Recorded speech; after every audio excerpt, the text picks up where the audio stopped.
Hello everyone. तो इस session में हम कोशिश करेंगे कि आपके सी सैट का जो फियर है सबसे पहले उसे खत्म करते हैं। देखो अभी कट ऑफ रिलीज हुआ है, अप्रॉक्स 87 मार्क्स के अराउंड कट ऑफ गया है। ओके 2024 के प्रीलिम्स में लोग बोल रहे थे इजी पेपर है, ये है भाई कट ऑफ 95 के ऊपर जाएगा। देखो भले ही जितना इजी पेपर हो, कट ऑफ कम क्यों जा रहा है? क्योंकि सी सैट एक बहुत बड़ा फैक्टर है। सिमिलरली 2023 में आई गेस कट ऑफ 75 के आसपास था। क्यों? Because of the CSAT. 2023 के सी सैट को toughest paper in the history of UPSC बोला जाता है।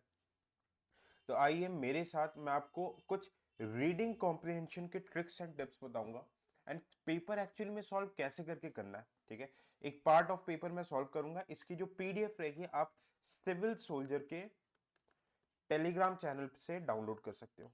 इट्स जस्ट अ सैंपल, मैं आपको दिखा रहा हूं, आपको इसी लाइन पर प्रैक्टिस करना है। ठीक है, अब देखो whenever you start with the question paper, ठीक है, कई लोग क्या करते हैं, सबसे पहले क्वांट से स्टार्ट करते हैं। Okay, many people do, they start with the quant, but पता चला क्वांट एकदम धमाकेदार आ गया। ठीक है, क्वांट के सवाल ही आपसे नहीं हिल रहे। यू वुड भी, आपका 1 घंटा हो जाएगा, जो एक्चुअली मेरे साथ हुआ था। 1 घंटा टाइम दे दिया, क्वांट के 13 या 14 क्वेश्चन बने, वो भी पूरी तरीके से नहीं, यू आर आउट। तो हमेशा पेपर जिस पैटर्न में गिवन है, it is the mixture of RC और क्वांट प्लस रीजनिंग। जिस पैटर्न में उस पैटर्न में करो। ठीक है, पेपर को हमें 2 राउंड में सॉल्व करना है। पहले राउंड पे जो आपको लग रहा है कि भाई इजी इजी क्वेश्चन है, मेरे से बहुत आसानी से बन जाएंगे, पढ़ के ही देख के बन रहा है। और फिर सेकेंड राउंड पे उन क्वेश्चंस को रखना है जो आपको लगता है बन जाएंगे, बट थोड़ा सा टाइम टेकिंग है, उनको मार्क करते हुए चलना है। तो आइए देखते हैं कैसे करके। देखो आरसी का मैं आपको रामबाण बता रहा हूं। सबसे पहले आपको ऑप्शंस पढ़ने। ठीक है, first you have to read the options. 2023 का सेट ए है ये, है ना। आपसे क्या बोल रहा है, रैशनल प्रैक्टिसेस कौन कौन सी है, व्हाट दे आर आस्किंग। ठीक है, आई चेंज द कलर। ठीक है, देखो ऑप्शन बी को पढ़ो, all river system in the country should be linked. All river system, is it humanly possible? क्या ये ह्यूमनली पॉसिबल है? No no. देखो देर इज, जो हम जीएस में एलिमिनेशन टेक्निक्स जीएस में लगे ना लगे, सीसैट में जरूर से लगता है। Okay, water channels between regions of water surplus and regions of deficit deficit surplus, आप इसको भी मार्क करते हुए चल रहे हो। अभी अपन ने पैसेज पढ़ा नहीं है, अभी हम पैसेज को पढ़ेंगे। देखो मैं जो टेक्निक बता रहा हूं आपसे, 1 से 1.5 मिनट में क्वेश्चन सॉल्व होंगे। To mitigate water crisis, water demands in sector agriculture industry should be reduce. अब देखो ये लॉजिकली क्या सही बैठ रहा है? भाई हमें फूड सिक्योरिटी अचीव करना है, इंडिया की पॉपुलेशन इतनी तीव्र गति से ग्रो कर रही है, बट स्टिल हम देख लेते हैं। ठीक है, तो डी भी मुझे नहीं लग रहा, ए सी और डी में से देखते हैं। ए क्या है, national pragmatic legal policy framework of water allocation should be made. क्या बोल रहा है, लीगल पॉलिसी, पॉलिसी की बात कर रहा है। लेट्स सी, पैसेज को पढ़ो, we often hear about the conflicts. ठीक है, इसमें बताया 14, ये पहले पूरे डेटास बता रहा है कि भाई कहां कहां कॉन्फ्लिक्ट्स है। 1/3 climate change demands risking of population. देखो क्या बोल रहा है, climate change demands of risking population and need of agriculture to keep pace and increasing rate of urbanization. Okay, exacerbate water stress. अब इसमें कहां पे इसने क्या बोला कि क्लाइमेट चेंज की वजह से एग्रीकल्चर की डिमांड को पेस रखना पड़ेगा। ठीक है, ठीक है, तो इसके वजह से वाटर में स्ट्रेस और आता है, और एग्रीकल्चर और इंडस्ट्रियलाइजेशन की वजह से वाटर में स्ट्रेस और आता है। क्या कहीं पे भी ये चीज लिखा है, should be reduce, agriculture and industry should be reduced? मैं बार बार बोल रहा हूं, पैसेज में अपना, मैं हिंदी में लिख दे रहा हूं, अपना दिमाग। ओके, अपना दिमाग मत लगाना, जो पैसेज में है उसी के बेसिस पे इन्फ्लुएंस लेना। It is nowhere mention. अब सी और डी में से देख लेते हैं, सी और डी में से। ठीक है, क्या बोल रहा है, approach. Okay, the key to ensuring balance between competing demands of various sectors based in approach to allocate water. Okay, allocating fair share of water, assessment. Okay, specific river basin, size dependent population assessment, existing water demand. ये क्या हो रहा है, हम ये सब क्यों करते हैं? Because we want to make policy, we want to make laws. अब आप मुझे ये बताओ, कहां कहीं पे भी आपको पैसेज में वर्ड सरप्लस या डेफिसिट दिख रहा है? अब देख लो पैसेज को, कहीं पे भी वर्ड दिख रहा है? हमने देखा नहीं दिख रहा, आपने 3 को भी काटा, आंसर वुड बी ए। ठीक है, अगर देखो हालांकि लीगल पॉलिसी एक्चुअली ये जो allocating fair share of water, assessment ये पॉलिसी बनाने के ही पैरामीटर्स होते हैं, पर अगर नहीं भी समझ में आ रहा दूसरे तरीके से आपको सरप्लस डेफिसिट नहीं दिख रहा, आपने एलिमिनेट किया, ए ही बचा, ए इज द आंसर। ठीक है, ऐसे सॉल्व होता है जी सी सेट। पैसेज नंबर 2, पहले अपन क्या करेंगे, questions. Okay, education must be strengthened in rural area, हमें नहीं पता, पढ़ना पड़ेगा पैसेज को। Large scale and effective skill, okay, development, भाई नहीं पता। For economic development health nutrition only skilled, ये एक्सट्रीम वर्ड है, काटो इसे। For rapid economic growth as envisaged by us, attention should be paid to health and nutrition, हो सकता है एबीडी में से देख लेते हैं, पैसेज को पढ़ो। ठीक है, ठीक है, more than half main women suffer from anaemia, datas दिए गए हैं, ट्यूबरकुलोसिस है। ओके, तो इसके वजह से क्या होता है कि there is loss of productivity future. ठीक है, increasing many measures of children पे भी इम्पैक्ट हो रहा है, माल नरिश्ड इंडियन चिल्ड्रन। ठीक है, डेटास बताए 2-3 times worse than educate nourish peers. For economy that will be more dependent on highly skilled workers, this poses significant challenge. Okay, and is one that really should be addressed India's demographic outlook. Main बात क्या कर रहे हैं, nutrition बीमारी की। ठीक है, कहां पे पैसेज में गिवन है रूरल एरियाज, मुझे बता दो, नहीं गिवन है। कहां पे गिवन है कि implementation of skill development program, कहीं गिवन है? सिर्फ यहां पे बोला है कि हाईली स्किल्ड वर्कर्स के लिए हमें न्यूट्रिशन की जरूरत है। ओके, जो मेंशन नहीं, अपना दिमाग लगाने नहीं है। अब देखो, for rapid economic growth attention should be paid to nutrition, बिल्कुल यार, टीबी हो रहा है, एनीमिया हो रहा है, तो न्यूट्रिशन देना ही पड़ेगा, तो बच्चा डी ही। बात समझ में आई? अब इसको देख लो, rational and most logical meaning, adaptation to climate change and mitigation है बेसिकली। भाई क्यों गवर्नमेंट की रिस्पॉन्सिबिलिटी क्यों रहेगी, हमारी रिस्पॉन्सिबिलिटी नहीं है कि हम गुड लाइफस्टाइल अडॉप्ट करें? कैसे स्टेटमेंट है ये? Okay, climate change causes a change in government policies in land use pattern, देख लेते हैं। भाई हमें नहीं पता, क्या पता। Risk perception of farmers are important for motivating them, adaptation measures, let's see. Okay, since mitigation is not possible, किसने बोला पॉसिबल नहीं है? कैसे एक्सट्रीम स्टेटमेंट है? पेरिस एग्रीमेंट किस चीज के लिए है? ठीक है, तो ए या सी में से हम देख लेते हैं आंसर। ठीक है, ओके। अब देखो, पढ़ो। In India majority of farmers, ठीक है, लेस एजुकेटेड है, लो एडेप्टिव कैपेसिटी है। ठीक है, तो इसलिए और बिकॉज ऑफ क्रेडिट कंस्ट्रेंट्स है, वन कैनॉट एक्सपेक्ट ऑटोनोमस, मतलब एकदम से ऑटोनोमस खुद से अडेप्टेशन हम नहीं करवा सकते। ठीक है, even if possible it would not be sufficient to offset losses for climate change.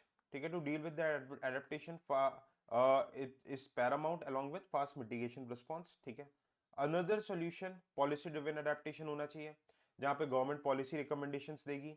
Okay, whether farmers are adapting agricultural practices to climate change depend whether they perceive it or not.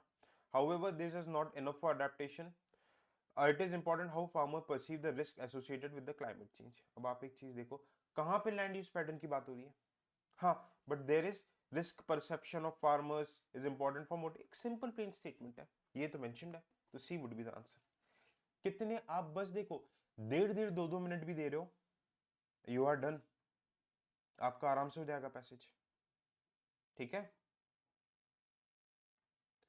Similarly अब देखो, अब आप चौथे question पे आ रहे हो, आपको लगा अगर आपका प्रोबेबिलिटी वाला पार्ट अच्छा है, अटेम्प्ट करो, नहीं तो आगे बढ़ो। एकदम ईगो पे मत लेना, सिर्फ हमारी फाइट 66 मार्क्स की है, 70-80 नंबर लाने।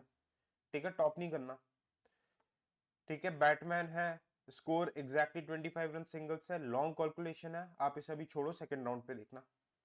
ठीक है, अब देखो, देयर आर 4 लेटर्स, 4 एनवलप्स। ठीक है, एक एक करके आपको बना बना के डालना है। ठीक है, 2 से 3 मिनट ही आपका टाइम खाएगा, बट क्वेश्चन इज इजी। तो ये आपका डिस्कशन है, चाहो तो अभी कर लो या तो सेकंड राउंड पे कर लो, बट इसे करना है। ठीक है, इस पे स्टार मार्क करके रख देना, इसे सॉल्व करना है क्योंकि इजीली सॉल्व होगा। ठीक है, अब देखो, ये सीधा रिमाइंडर वाला, रिमाइंडर फॉर्मूला बेस्ड क्वेश्चन है, बेयरली 30 सेकंड्स में आंसर आएगा, या ज्यादा से ज्यादा 1 मिनट, इसको सॉल्व करना है। अब देखो, सीख क्या है, पढ़ के आपको सारे टॉपिक्स जाना है, you have to read all the topics, छोड़ना कुछ भी नहीं है। बात समझ आ रही है?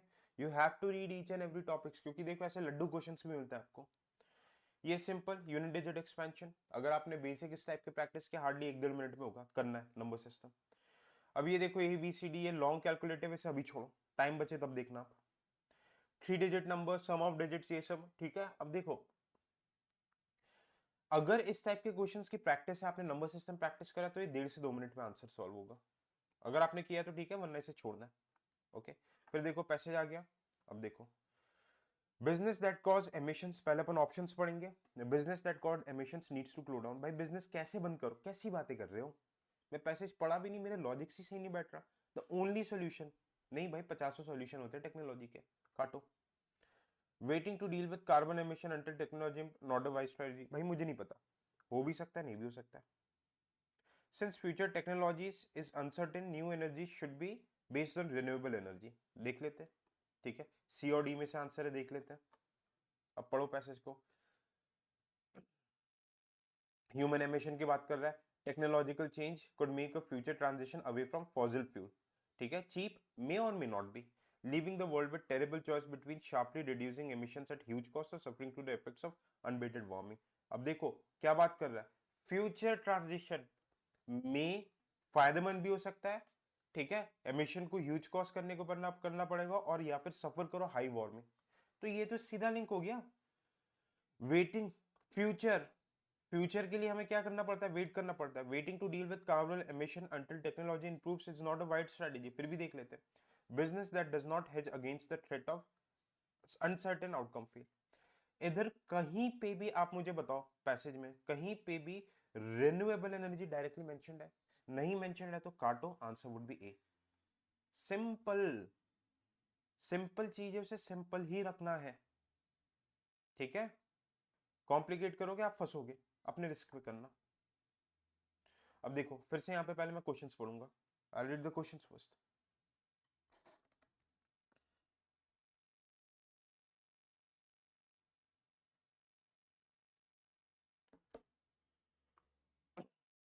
We are likely to spend more money on cure than prevention, हो भी सकता है। It is the job of the government to solve, क्यों भाई हमारी रिस्पॉन्सिबिलिटी नहीं है? Why the job of the government, ये तो health can be protected even at environmental problems, नहीं भाई, अगर एनवायरमेंट अच्छा नहीं है तो हेल्थ अच्छा कैसे होगा? Loss of traditional lifestyle and influence of western values unhealthy, पता नहीं, मुझे पैसेज पढ़ना पड़ेगा, ठीक है, अब मैं पैसेज पढ़ूंगा, ए और डी में से आंसर है। Environmental problems cause health problems, ठीक है, substantial change in lifestyle reduce environmental health problems, ठीक है, बट देखो लाइफस्टाइल बोल रहा है पर कहीं पे भी ट्रेडिशनल वेस्टर्न की बात नहीं हो रही है। But the ideas appears most impossible to adopt, ठीक है। With environmental problems, individual efforts can be perceived as having negligible effect, therefore led to inertia. With health, on other hand, individual choices can make the difference in life, ठीक है, literally. Okay, अब आप मुझे एक बताओ, अब आप मुझे एक छोटी सी बात बता दो कि कहां पे mentioned है, where it is mentioned traditional and western values, नहीं mentioned है, काटो, आंसर है प्लेन स्टेटमेंट, हाँ, क्योर देन प्रिवेंशन। ओके, आप प्रॉपर वे में पढ़ोगे, नेग्लिजिबल इफेक्ट है, health inertia. Okay, just give me a minute.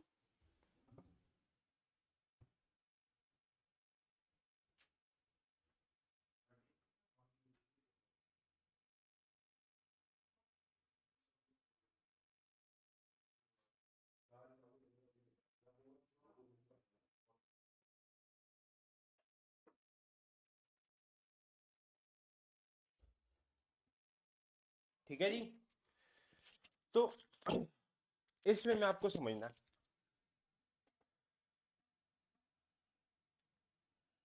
It is likely मतलब प्रोबेबिलिटी है, हालांकि डायरेक्टली ये भी मेंशन नहीं है क्योर देन प्रिवेंशन, बट आप इसके एसेंस को देखोगे तो एसेंस ये निकल रहा है। ओके, अब आप देखो बड़ा सा पैसेज है, scheme of universal basic income, ठीक है, we need to place food nutrition at our center of policy debate, ठीक है, जीएम क्रॉप्स की बात की गई है, फोर्टिफाई की बात की गई है। अब आप देखो ये टर्म्स कहां कहां पे मिल रहे हैं। Okay, just read the question. Not eating the right food, simply decision to stick with the food that enjoy but is healthy नहीं होता। ओके, इसके वजह से नॉट हेल्दी फूड की वजह से नॉन कम्युनिकेबल डिसीज बढ़ते हैं, it turns leads to major burden of health care system बढ़ जाता है, ठीक है, जो कि इकोनॉमिक प्रोग्रेस को डिरेल करता है। Okay, for others it's about limited access to nutrition, food नहीं है, ज्यादातर अफोर्डेबिलिटी नहीं है, तो भाई इसके लिए लॉ लाना पड़ेगा, है ना, लीडिंग टू मोनोटोनस डाइट्स।